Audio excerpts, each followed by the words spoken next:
It's a huge pleasure to be here this evening to talk to you about neutron stars, which turn out to be fantastic places to study matter at supranuclear or extremely high densities. But they have one massive disadvantage, which is they are very, very small and they are very, very far away. So we do not get to jump on a train or a plane to Geneva to go sit in CERN, drink nice coffee, do our experiments, talk about the theory. We have to figure out things for these stars from Earth using telescopes or from telescopes in Earth orbit for these stars that are thousands of light years away. So I'm going to tell you how we think we are making progress in doing that and trying to understand extreme matter. But the story of neutron stars actually starts rather small. And it starts basically with the story of the atom. So basically, the concept of the atom had been around, for a very, very long time, and the idea that the atom had positive and negative charges in it from the early 1900s. However, our kind of modern idea that there's an atomic nucleus and then a cloud of electrons around it really emerged from scattering experiments, again in the early 1900s, in particular experiments where people were firing alpha particles at gold foil, seeing most of them fly through, but occasionally one or two very extremely deflected or even bounced back, implying that the mass and the charge in the atom was really concentrated in a tiny volume, essentially in the center. So this is what led Rutherford to propose the idea of the atomic nucleus, and then eventually led to the discovery of the proton, also ejected as nuclei, essentially absorbed alpha particles. But scattering experiments continued to cause some puzzles. So in particular, there were experiments where people were taking radioactive polonium as a source of alpha particles and bombarding beryllium. Beryllium was emitting some kind of neutral radiation. They realized it didn't have a charge. And this radiation was able, when incident on, for example, paraffin wax, to displace protons.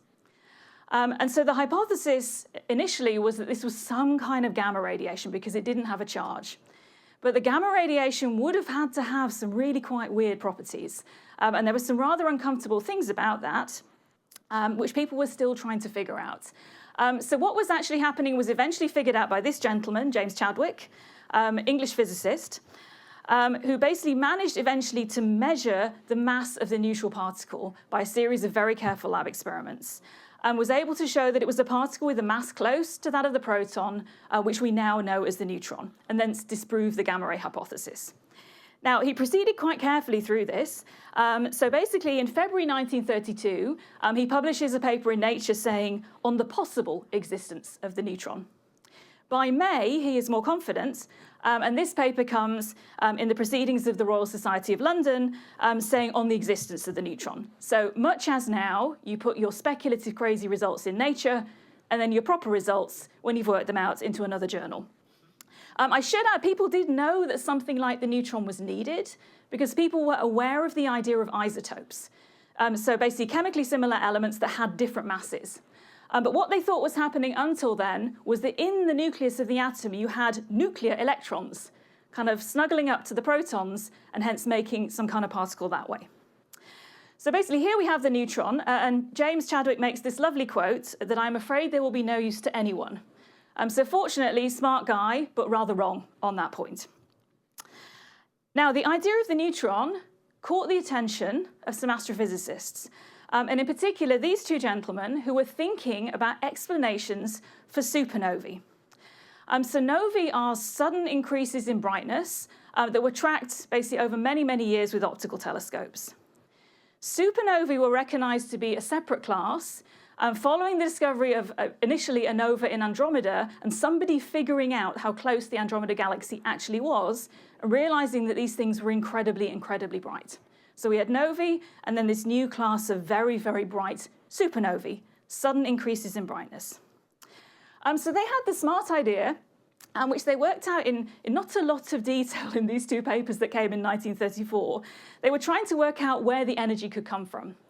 And they put forward this idea that what you were seeing essentially was the formation of a star made of neutrons. If you have neutral particles, you can in principle pack them close together, make them very, very small, and the collapse essentially of a massive star down to something very small, in principle might release enough energy in order to give you the supernova brightness.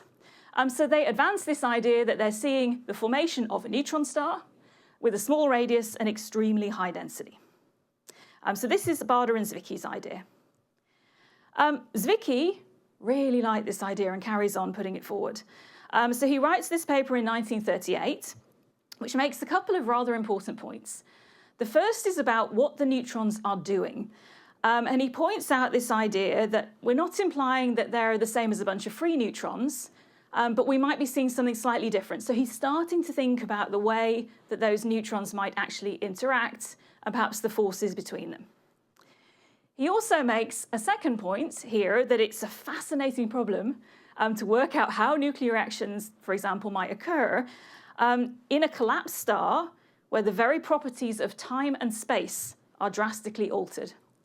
So he's also realized that if you have something very, very high density, you're dealing with a relativistic object, okay, that is going to distort space and time.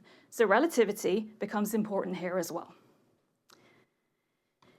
Now this leads to a couple of what we now know are extremely, extremely classic papers, basically coming from Tolman and also from Oppenheimer and Volkov. So basically what these two papers do, basically prompted by discussions, for example, with Zwicky, is they set up and then solve equations for neutron star structure. So I need to get my stick now to point at these equations. So basically these are the system of equations basically for stellar structure when you take into account relativity. And it's a really quite simple system. So your first equation here is just telling you about mass distribution in the star as a function of density, epsilon, shown here. Your second equation, which is a little bit more complicated, is basically your relativistic hydrostatic equilibrium equation. So it's telling you how pressure gradients are being balanced by gravitational forces. Okay, so this is what you need to build a stable star, and those are the equations that you solve to build one. Now, the astute amongst you will have noticed that we don't have enough equations, and we also need an extra one in here, pressure as a function of density. And that is what we call the equation of state. And once you have those three equations, you're good to go. And the equation of state is where all of the nuclear physics is hiding. It is not that nice normally. Okay, that P is doing an awful lot of work in there. Okay, so there's a lot of physics to come in there. So basically the equations are set up, and Oppenheimer and Volkov basically run the first neutron star models, and they pick a very simple equation of state, just a non-interacting Fermi gas. Okay, neutrons are fermions, basically, so they're subject to the exclusion principle, which means that you can't put them too close together.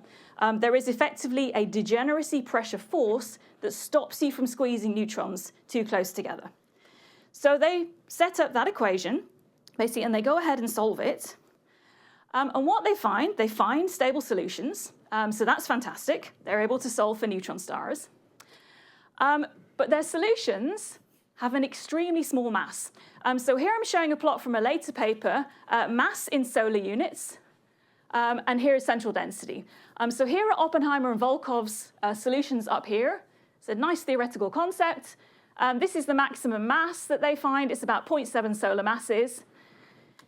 Meanwhile, there are also people solving equations for stars supported by degenerate electron pressure, basically, which is Chandrasekhar's work and that of colleagues, which is known to explain the presence of white dwarfs. And white dwarfs have been observed at this point. There are lots of white dwarfs known, basically very small, very hot stars, and Chandrasekhar's models are very nicely explaining those.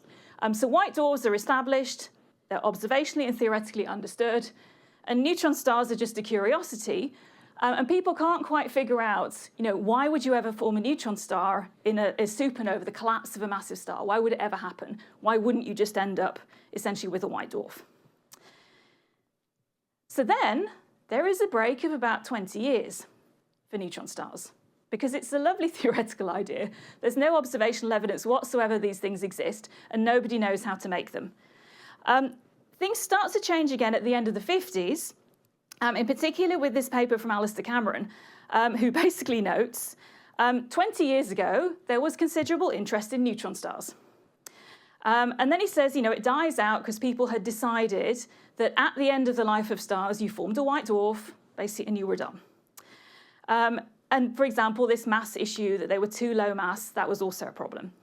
And in fact, he notes, only Zwicky has continued to believe that neutron stars form in supernova explosions. So good man, Zwicky. He stuck to his guns about this one. But what Alistair Cameron does is he basically realizes that the equation of state that Oppenheimer and Volkov used basically needs to be updated. And in particular, basically, we now have a better idea from the work of Tony Skirm and others of how neutrons actually interact. So what he does is that he takes this new equation of state from Tony Skirm. This is the equation of state, so we've got pressure against density. The dashed line is the model that Oppenheimer and Volkov used. And the solid line basically is the new equation of state that Cameron takes from Skirm. And he took several different examples as well. And he runs them through the Tolman, Oppenheimer, Volkov equations, basically with his new equation of state. And now he's able to make neutron stars, and he's able to solve for the mass-radius relationship of neutron stars. And he's able to find something that looks a lot better. Because if you look at the plot on the bottom right, now the maximum mass is about 2.4 solar mass. Radius is being predicted to be about 13 or 14 kilometers. This is something we still think is plausible. So basically, we now have higher masses, and Cameron said now this might be viable as something that can be formed in a supernova. Now, one quick aside, something else that's in the Cameron paper, which again comes on way before anyone has found neutron stars. He also points out that it won't just be neutrons. So I'm sorry, when we use the term neutron stars, you are all being lied to. Okay, even in the 50s, before they were found, people realized they were not just neutrons. He points out that basically you would always have to have some protons in there as well. Okay, you cannot build just a pure neutron gas. It would not be stable. But he also says, actually, there should be other particles there as well. So we have neutrons, basically 3 quark particles, basically with an up and 2 down quarks.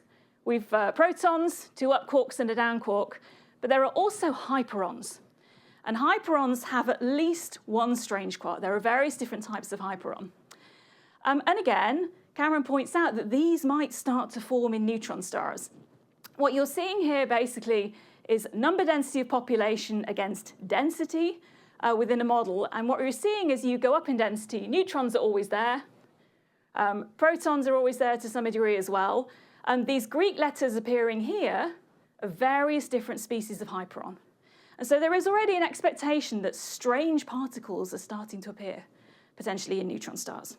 And in fact, that idea gets developed much more in the early 80s with the idea that you might even have deconfined quark matter forming in the cores of neutron stars as well. Up, down, and strange quark matter forming either in the core or even perhaps the whole star. So again, little theoretical aside, that the expectation there might be strange matter in neutron stars was there really, really early. But back to observation, because nobody has found these things yet. And I absolutely love this paper by a New Yorker, so I had to put this one up. Basically, again, talking about supernovae and neutrinos and neutron stars in 1964, and saying, OK, basically, we still don't know what's left after core collapse at the end of a massive star's life. We thought it would be white dwarfs, but there's some discrepancy between the number of supernovae and the number of white dwarfs. The other hypothesis, that neutron stars may be the remnants of supernovae, has so far been accepted only with skepticism. Moreover, there is no astronomical evidence yet that such stars even exist. And then the author makes a terribly bold prediction. Neutron stars will only be detected by extraterrestrial X-ray telescopes. Never, never make such bold predictions, because this was, again, catastrophically wrong. They were not discovered, first of all, by X-ray telescopes. They were, of course, discovered in the radio by this lady here, Jocelyn Bell, now Jocelyn Bell Burnell, a PhD student at the University of Cambridge, working with Anthony Hewish, on a telescope that was aimed to study quasars. The students built it, hence the fact they were given tools when they arrived, and then ran it and took observations. And of course, the wonderful thing that Jocelyn did was going through these kind of long traces, basically coming from the telescope, was to spot this little piece of scruff here, basically which recurred when they went over the same part of the sky again. And then she had the wonderful idea to speed up basically the tracker and the pen recorder. When that was done, basically, essentially, you start to see these regular little pulses essentially appearing here when you run it fast enough. And that is the first discovery of a neutron star as a pulsar. Although initially, of course, they didn't know exactly what it was. However, it was clearly stable. It was clearly extremely fast. The period is about 1.3 seconds. So it has to be stable, probably means it's something to do with spin. Now compare the spin period of the sun, which is about 25 to 38 days, depending where on the solar surface you are. But it has to be small to spin that fast, and we have to get enough energy out of it. And Tommy Gold basically immediately put forward the idea that what we were seeing basically was a neutron star that would have enough power and be small enough and fast enough in its rotation, essentially, to provide this. People also realized that this would potentially provide enough energy to power things like supernova remnants, because people had also realized already, for example, Pacini had realized that if you compress down a lot, you get a strong magnetic field. Fast rotating magnet gives you a source of energy. And this was all then eventually confirmed, basically about a year or so later, with the discovery of a pulsar in the incredibly famous Crab supernova remnants. The Crab supernova was observed, basically by Chinese astronomers, and then a radio pulsar was discovered in the center of this. So finally, all the pieces come together, and we have our standard picture of stellar evolution, that stars are born in clouds. They compress down until you get nuclear fusion in their cores. They spend a long, boring, happy life on the main sequence, burning hydrogen to helium and shining gently. And at the end of their lives, they will throw off their outermost layers. Our sun will become a white dwarf, basically, and more massive stars will have a more dramatic end. The core will collapse in on itself. The protons, the electrons will combine to form neutrons. If we're lucky, we're in a sweet spot of masses. You will collapse down to a neutron star. And if you're too massive, you will keep going and collapse to a black hole. So there is our standard picture of stellar evolution, the link between supernovae and neutron stars finally established, and neutron stars finally discovered with a radio telescope. Observationally, things have come an awfully long way since then. We now have nearly 3,400 pulsars in the pulsar catalogue. But that's only a tiny fraction of the number of neutron stars that we expect there to be in the galaxy. The vast, vast majority of them are radio pulsars. So that's still most of the sources that we know, and they're discovered with a whole range of different telescopes. Top left, you see the Lovell Telescope in Manchester on the 50th anniversary of the discovery of pulsars, when I managed to get my group in a photo with Jocelyn Bell, which I'm very happy about. The Green Bank Telescope, basically making fantastic discoveries here. That huge telescope in the middle is FAST, the 500-meter aperture spherical telescope in China. It's already discovered in its first few years of operation over 1,000 new pulsars. Okay, shocking number. I am contractually obliged, as working at a Dutch university, to show you the pride of the Netherlands. It doesn't look like very much, but this is the low-frequency array. Completely different radio waveband. It's just a bunch of tiles in the middle of a field with some water around. But that is picking up low-frequency pulsars. And it spreads out arms basically across the Netherlands and across Europe. And some of them are originally discovered now not in radio, but actually in gamma ray, using, for example, the Fermi Gamma Ray Space Telescope, because they emit in gamma rays as well. So huge observational population. So now we can think about doing nuclear physics with those. And we have a lot of observational data. So this is our kind of general sketch of what we think is going on in a neutron star that we'd like to test. I don't know if it's actually blue, so not quite sure about that. We can come back on that, or even yellow on the inside. However, what we think, model-wise, Cameron had it about right.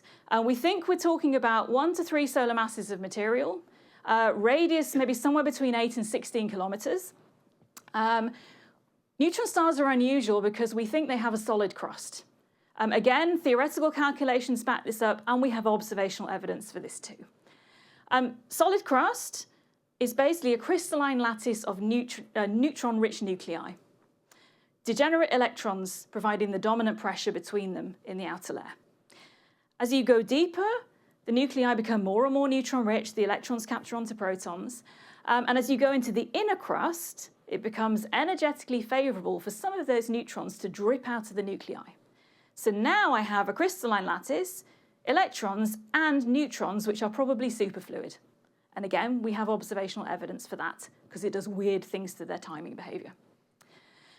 Go deeper and deeper, I'm squashing the nuclei closer and closer together until I reach the core. And in the core, they basically smoosh together into some kind of nuclear density goo, for want of a better word.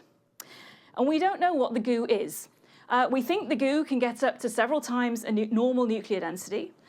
It could just be extremely neutron-rich fluid with some protons in there for stability. It could also have strange matter. We still think hyperons are possible in the cores of neutron stars and various different kinds. And it could even be deconfined quark matter as well. So that's the kind of thing that we would like to be able to test. In wanting to test this, we form effectively parts of a larger continuum, basically with people doing other things. For example, as Krishna Rajagopal talked about a month ago. We would like to understand how the strong force behaves. And basically, neutron stars are a vital insight into that. What I'm showing you here is my extraordinarily simplified diagram of the universe. Simple, right? Temperature on the y-axis, chemical potential or density on the x-axis. Pick whichever one you prefer. Astronomers don't like chemical potentials, so we always put density. Basically, we live in this lower left-hand region down here. Okay, this is us. This is the table. This is my computer. We are down here. We would love to understand what happens as we go to extremes of temperature or density. And we have a theory. We have quantum chromodynamics. We should be able to compute this. But it is really difficult computationally to compute even the properties of the simplest possible nucleus. Okay, so trying to do this for a neutron star while you have 10 to the extraordinarily large number particles together is just beyond us. So what we do instead, our theory colleagues produce phenomenological models, and then we test them with observation and with experiments as well. So basically our colleagues in CERN, for example, who are smashing together heavy ions, are looking at this top part, looking at high temperature, low to mid densities. And with neutron stars, we're looking down in this other region, basically of high density and lower temperature. And that's where we hope to find, indeed, a few times nuclear density, highly neutron-rich material, and hopefully stable states of strange matter. And if you are a glutton for punishment, you put a bit of temperature in there as well, and you smash neutron stars together. Those guys are crazy, and you make it even a little bit harder. So we're all part of this continuum trying to understand the extremes of matter. So how do we do it? How do I, as an astronomer, provide something remotely useful to nuclear physics to understand high-density matter? Basically, we follow the chain of logic that I'm showing you here. So bottom left is all of the nuclear physics uncertainty. What kind of matter forms at these crazy high densities? Just nucleons, quarks, and so on. So composition and uncertainties in the forces between those particles. Now, all that microphysics sets on the larger scale this very simple-looking equation, the equation of state. Okay, and I'm showing you a few different examples of pressure-density relations at high density in the top left-hand panel, just to give you some idea of the range of theoretical uncertainty in there of how these models are computed. I still need to make a star, so now I go and grab the Tolman-Oppenheimer-Volkov equations, and those papers are now incredibly well cited, because we all use those equations. We pop in our equations of state, we solve those equations, and we get a mass and a radius for the star. Change the central density, repeat the calculation, and trace out a mass-radius relationship for every one of those equations of state. So we predict the mass-radius relationship. So if I can measure mass and radius, I can actually say something. So now we get to the problem that these are very small stars, size of Manhattan, and they are thousands of light years away. So I have to figure out some way of measuring these things that I'm never going to be able to image, for example. They spin extremely fast. They can spin several hundred times a second, and they're very compact, which means they're relativistic objects. So, for example, I can take advantage of relativity here, and I use this as a tool. A photon being emitted from the surface of a neutron star has to fight its way out through that space-time, and it picks up signatures of mass and radius as it does so. We know how to model that, and we can actually then recover mass and radius by modeling the X-ray emission, for example. However, I want to start with radio emission, because I'm going to talk to you first of all about measurement of masses. And radio pulsars are always a good thing to get back to. Radio pulsars spin very, very fast. And there is a group of radio pulsars that are extremely fast spinning and extremely stable. So what our colleagues can do is they can actually track basically each individual pulse, basically for many radio pulsars, or an average of a few pulses. The pulse does blip around a little bit from cycle to cycle, but on average, if you average a few cycles together, it stays really quite similar. And so what they can do is work out very exactly when that pulse is arriving. And then you can build a model of how the spin of that star is changing, basically over time. And then you can look at, if your measurements start to deviate from your model, you can look at what's causing those corrections. So for example, we know that neutron stars will spin down over time because they're spinning magnets, and we can feed that in and model that. If the star is in a binary, you will also see frequency shifts as a result of this. You'll see Doppler shifts, for example, and various relativistic effects. For example, two neutron stars moving around each other, the binary will emit gravitational waves, the orbit will decay, and you'll see that effect on the pulsar spin frequency. So they can do this extremely, extremely well. The best sources for getting masses, because one of the things you can get out of this timing, if you look at relativistic effects, is the masses of the stars, are neutron stars where they're basically almost edge on to us. Then as the neutron star comes around the back of the other star, its pulses have to go through the potential well of the other star.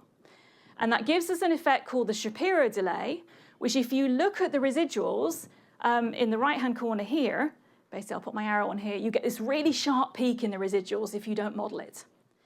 So then you pop in your relativistic model, which includes the mass of the stars, and you can fit out the Shapiro delay and measure the masses exceptionally precisely. So these are fabulous sources to measure masses.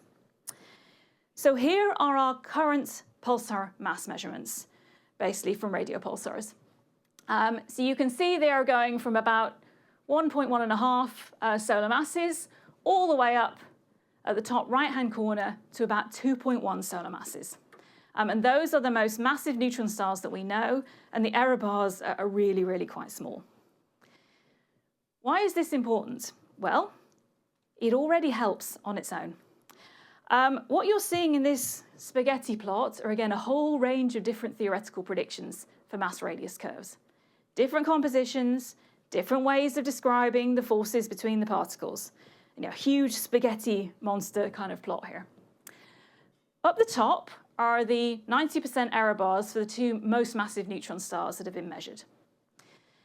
And you can see straight away that some of these models, they don't get there. Their maximum mass is well short, essentially, of what we're actually getting out of the model, or what we're actually observing. Okay, so these models, every model has a maximum mass where it will become unstable. These models don't get there. Okay, so those models are done for. And those tend to be models that had, for example, pions or kaons in the core. Okay, so this was an idea, for example, of getting strange particles, basically two quark particles in there. Those are gone. Okay, so those are killed stone dead by these high mass measurements, which is great. Hyperons actually came into trouble when these measurements came along because hyperon stars also, before these observations, couldn't get to 2 solar masses. Now, the hyperon people are very tenacious, and they didn't call it a problem, they called it a puzzle. So we had the hyperon puzzle, because people are really confident hyperons are there. So they went away and did some more work. They looked at their models for how hyperons interact with neutrons, for example, and they said, they can survive, but the interaction is different. So the hyperons are still hanging in there. So good work there. So the puzzle is solved slightly for the moment. So that's where we get with masses. But ultimately, we really need to be measuring the radius as well. So now we're going to come on to the stuff that I work on. So I will waffle about this for a little bit longer, if you'll forgive me, which is how we get radius as well. So we are using, to get radius, primarily X-ray measurements. And this idea that I mentioned, that photons from the surface have to propagate out through the potential well to get to us. They pick up mass and radius signatures, and we can model that because we understand really well how to model the space-times of spinning neutron stars, taking into account the fact they're slightly flattened and all of these kind of good things. One of the effects you can see here, we pick neutron stars where the surface is not uniformly emitting. These are X-ray pulsars. And one of the effects you can see on the right there is once you put in light bending or lensing, basically you can actually see the backside of the star. You can see both poles. It's a distorted image. And in this configuration, the spot never truly vanishes when it goes behind the star, which it would do if you just had Newtonian gravity. So that's just one of the effects, essentially, that we're modeling. Now, the particular type of stars that we apply this to are millisecond X-ray pulsars, millisecond spin periods. So these are stars that are rotating several hundred times a second. That means their surfaces are going at appreciable fractions of the speed of light, maximizes special relativistic effects, which is great at giving us information about radius. The sources that we're looking at are also mostly radio and gamma ray pulsars. Okay, so they emit in the radio and gamma ray as well. And what's happening is that there are currents in the magnetosphere of the star flowing and actually heating up the magnetic poles to temperatures where they emit in the X-ray. So crazy, crazy hot. So what we're seeing the emission from is the magnetic poles. And we have a telescope that is specially designed to build up data, very, very careful idea of how the radiation is changing as the star spins over very long periods of time to provide us with the data sets that we need to figure this out. This telescope is called NICER. It is the Neutron Star Interior Composition Explorer. Not a great acronym, but there we are. Basically, and it was installed on the International Space Station in 2017. I have to ask, does anyone have the LEGO ISS model? Is nobody admitting to this? Wow, okay. I do. It doesn't have NICER on it, but you can make a little NICER add-on to kind of stick on your LEGO ISS. This is important. But NICER is sitting up top there, basically on the space station. And basically, the lovely thing about having a telescope on the space station, normally an X-ray telescope, X-rays don't come through the atmosphere. You have to go to space to observe X-rays. Good for our health. But normally you launch a telescope and you never see it again, and it's off. One on the space station, you can actually take movies of it. Here is NICER turning around. You can see the detectors coming in here. It's a busy environment. There are solar panels in the way. There are astronauts doing their thing. But this is where it's essentially operating. So what is the technique essentially that we're using? So I'm going to give you some idea of how we go about doing this. Top left is the kind of data that we're trying to model. So this is what NICER builds up over the course of years. Basically, every photon that arrives from these sources is dropped in a box that records its energy, so the photon energy, which is on the y-axis, and when it arrived in the spin phase of the pulsar. So we map it to the clock of the pulsar itself. So basically, and over time, we build up this thing called a pulse profile. The color tells you how many photons or counts are in each little box. And you can see that for this star, we have one very bright main peak here and a slightly less bright secondary peak here. Okay, so this is the kind of data set that we're building, and they're very stable and very boring, so you can gradually observe them over years and they don't shift around and change. We then have to have a way of modeling this, simulating it. So we have our modeling apparatus. So this is where we're trying to simulate things that look like this. So we have all of our relativistic ray tracing models going in here, which depend on the mass and the radius. We have to have some model for what the spots might look like. Their shape, their temperature, where they might be on the star, which relates to the magnetic field structure, which is a ferociously complicated problem, which people unfortunately have not yet solved, except to say it could be weird. So we allow a huge range of possibilities in what kind of shapes the spots could take, based on where they could be, and then we look to see where the data send us. We have to include other parameters in there, for example, the performance of the instrument.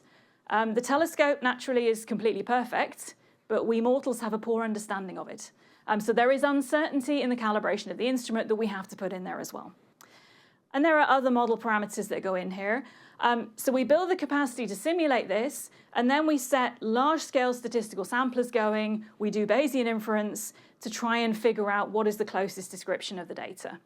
And this is something that takes a lot of supercomputer hours. From my office, you can see the tower of the Dutch national supercomputer, Snellius, and I sort of give a mental word of apology to it every morning for the amount of time and help desk hours we are taking from those poor guys to try and figure this out. What comes out of this process then is, in principle, the mass and the radius of the star, and also, as a bonus, the hotspot properties as well. and I will come back to that. So what have we learned from this so far about masses and radii? What I'm showing you here is mass on the y-axis against radius on the x-axis. And the blue lines are just a bunch of possible different theoretical models, just to give you some idea of the things we're trying to compare to.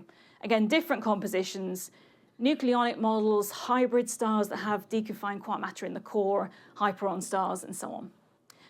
And what you're seeing in the blob, the red blob, that is one of our measurements, okay, that we've made so far. This is our best measurement to date for our brightest source. Now, this one is very nice because it's in a binary, and it's a radio pulsar, which means that we already knew the mass for this one from our radio pulsar colleagues. So that was one thing we did not have to fit for, which is fantastic. And that helps to make this error region smaller. The annoying thing about this star is that there is a black hole nearby. There is an active galactic nucleus in the field of view. If anyone likes black holes in this room, you are wrong to do so, because they contaminate our observation. So we actually have to point the telescope off axis to actually get data on it, and it's still there and very bright in the X-ray. We do not like this black hole. However, this is our measurement that we got, basically tightest one to date. Let me show you a slightly less tight one.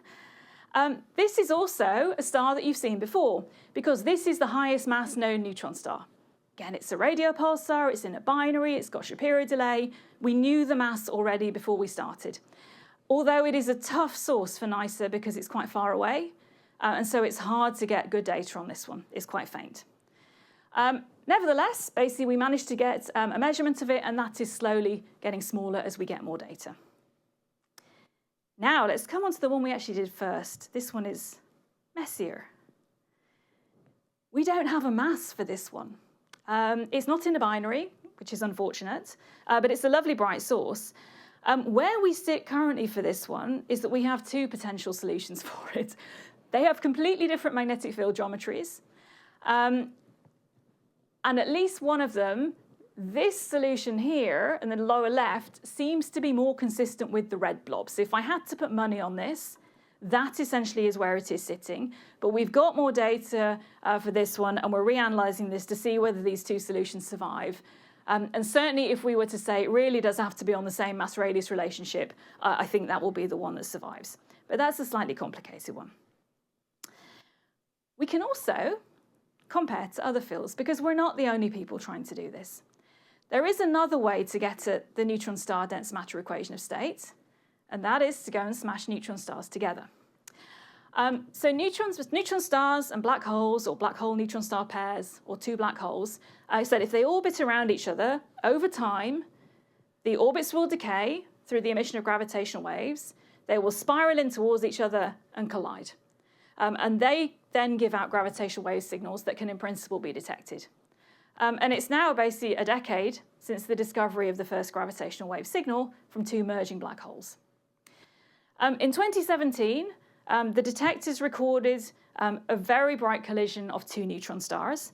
You can see the gravitational wave traces basically over here on the right-hand side, the chirp in frequency as these come in towards each other and smash in. And there was an electromagnetic counterpart. There's all kinds of cool information from this event. As neutron stars spiral in towards each other, they will deform. And low-mass stars are more prone to deformation. And the amount that they deform depends on the equation of state. It depends what they're made of and how soft or stiff they are. So in principle, if you model the gravitational wave signal, you can model that deformation and fit for that as well. And from this event, they were able to measure the deformation of the neutron stars, which is fantastic. Now, in order to convert that to a mass and a radius, because they're getting mass and tidal deformability, you have to go through another analysis step to get there. So there's some uncertainty basically in doing that. So I'm showing two different results basically from one of their first papers, which is the masses and radii that they obtained for the two stars for that event.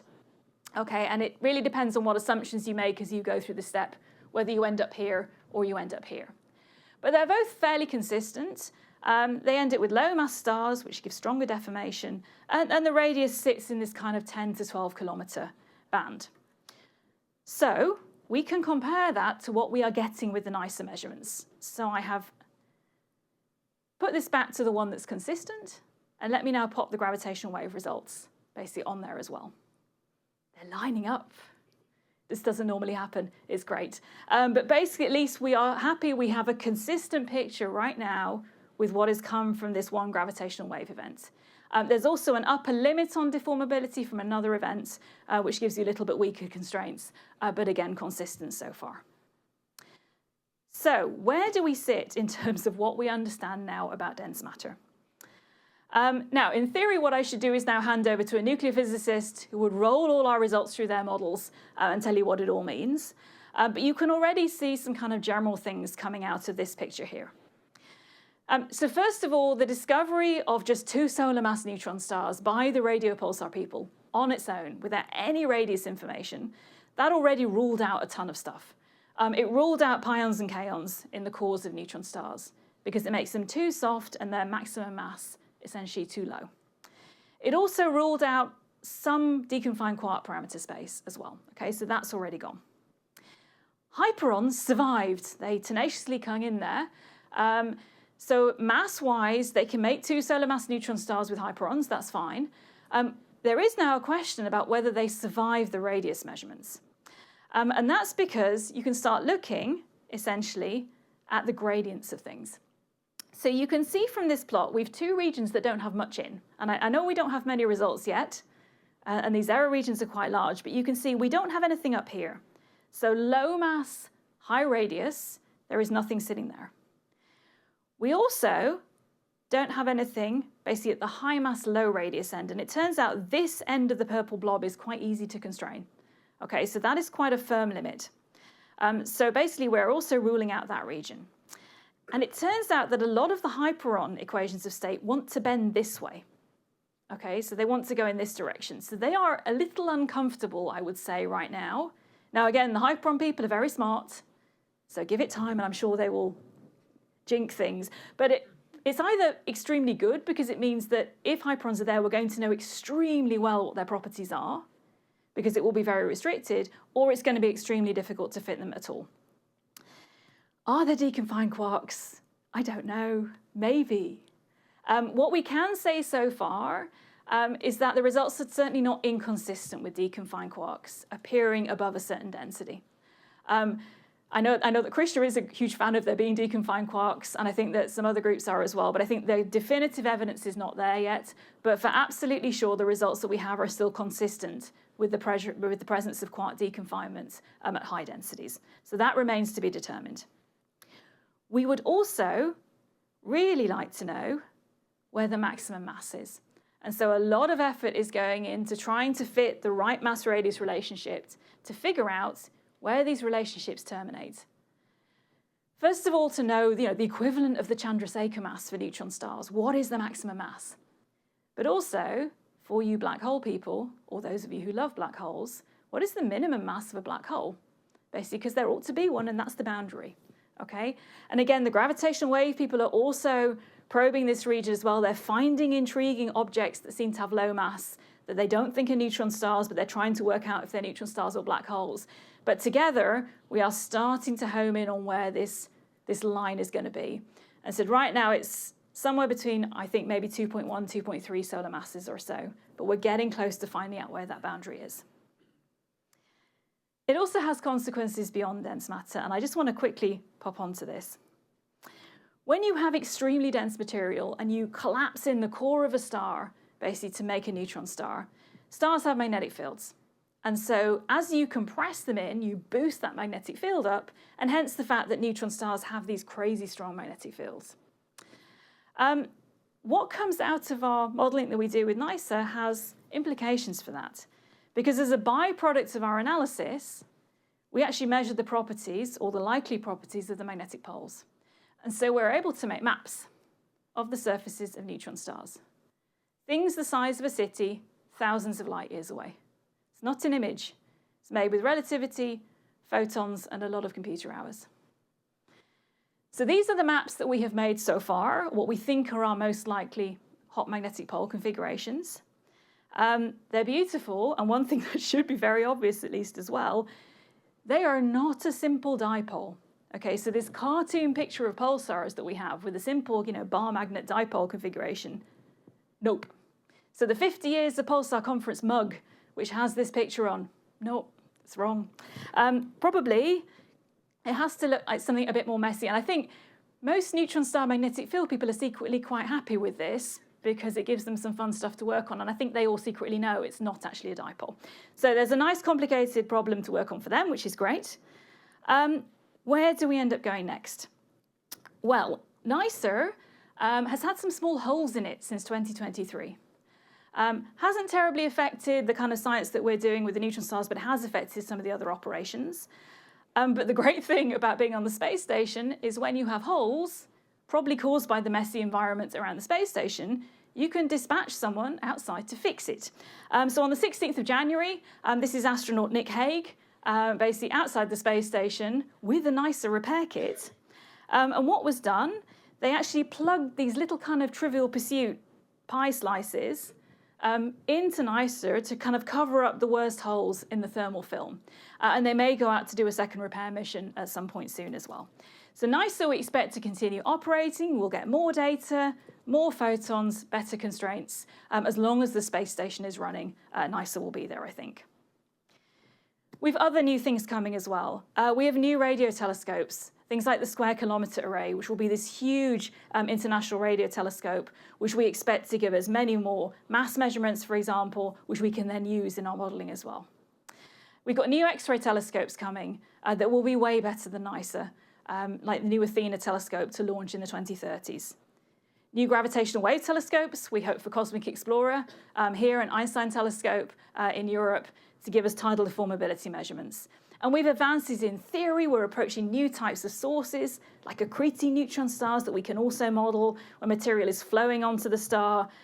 We know, sadly, the spot shapes are likely to be really weird for those.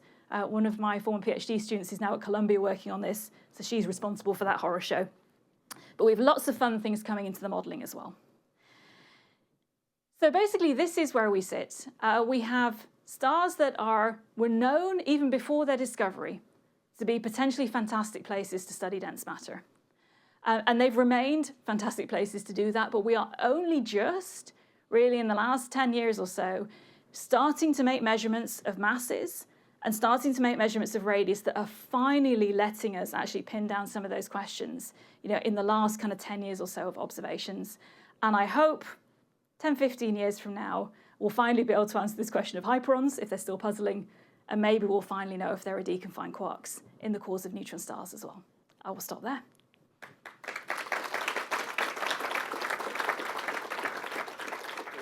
Jana, for this wonderful presentation. Questions, please?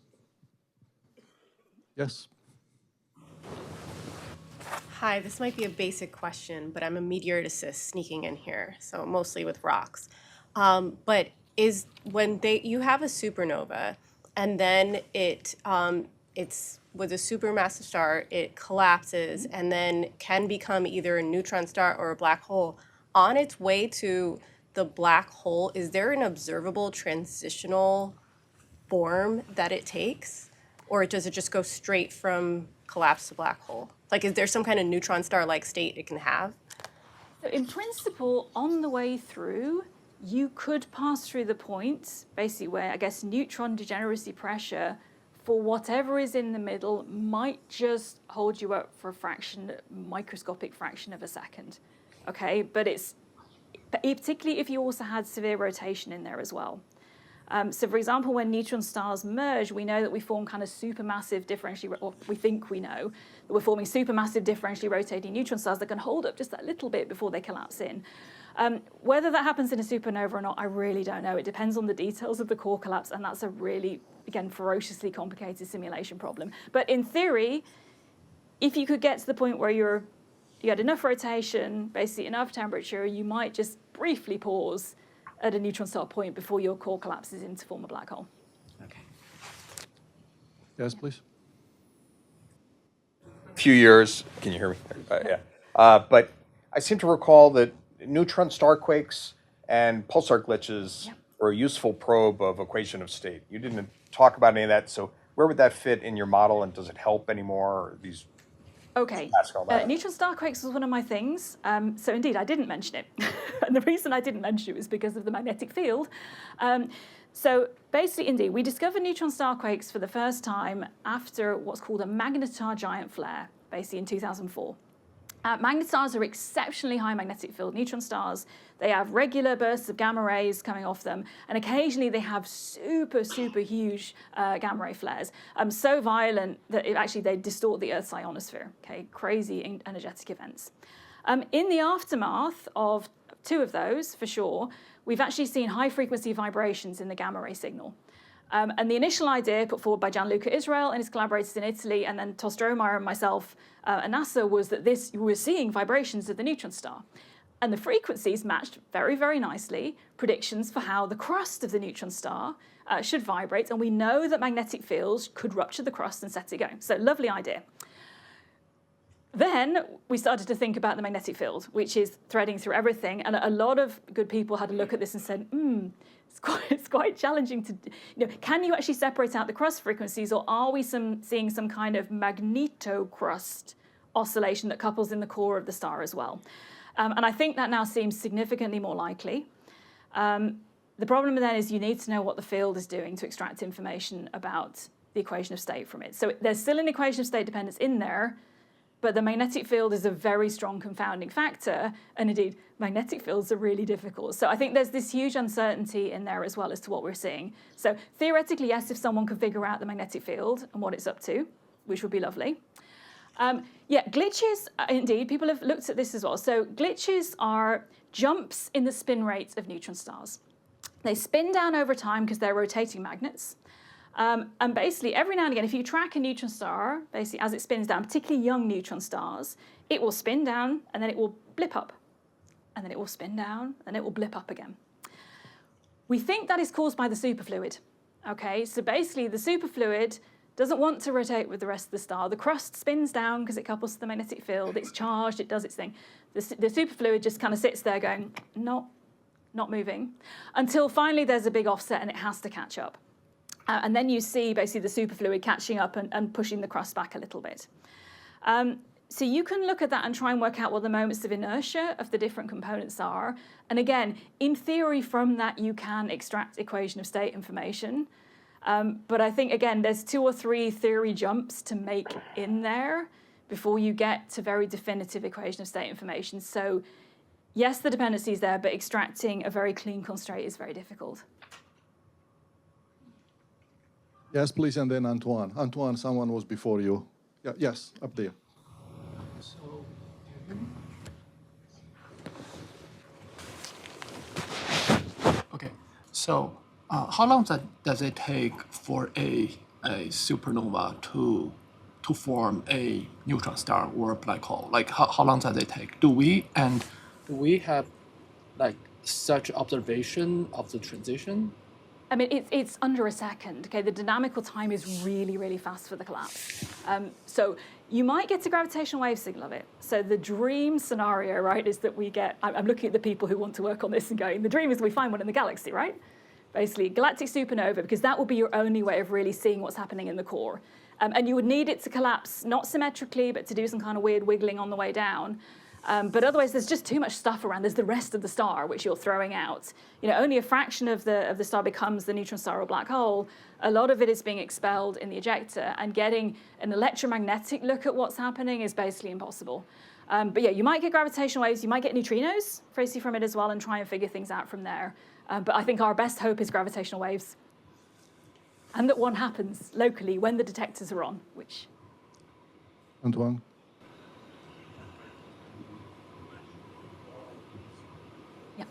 So is that something which is purely theory-based, or is this some direct or indirect experimental evidence that this is the case? Observational evidence. Yeah. So the evidence for neutron superfluids comes from the glitches, basically, because you just can't explain glitches, I think, very well without putting the neutron superfluid in there.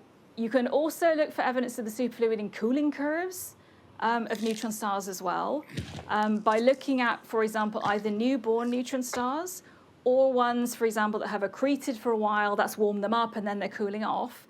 And then you can track the surface emission and look at how the star cools down over time. And again, from those various curves and from glitches, there seems to be compelling evidence that indeed things are in a superfluid state, which matches theoretical predictions, which is nice. Protons should also be in a superconducting state, but then we're back into magnetic field tests and it all gets very messy. Let's say one last question, please. That's a great button. Okay. Could you perhaps talk a bit about what causes a neutron star to be a magnetar? I mean, are magnetars just, they're magnetars until they spin down, or I don't know, or can you speak to that? Yeah, so hard question to answer because we don't entirely know. The magnetars are the most extreme end of the magnetic fields that we know of. So typically we're estimating magnetic fields from spin down, assuming that they're dipoles, which we know they're possibly not, so that's something in there. Most radio pulsars have a field about 10 to the 12 Gauss. Okay, the magnetars get up to about 10 to the 14, 10 to the 15 Gauss. Okay, so they're a small extreme end of the population with this very dynamical evolving field and flaring behavior seen as well.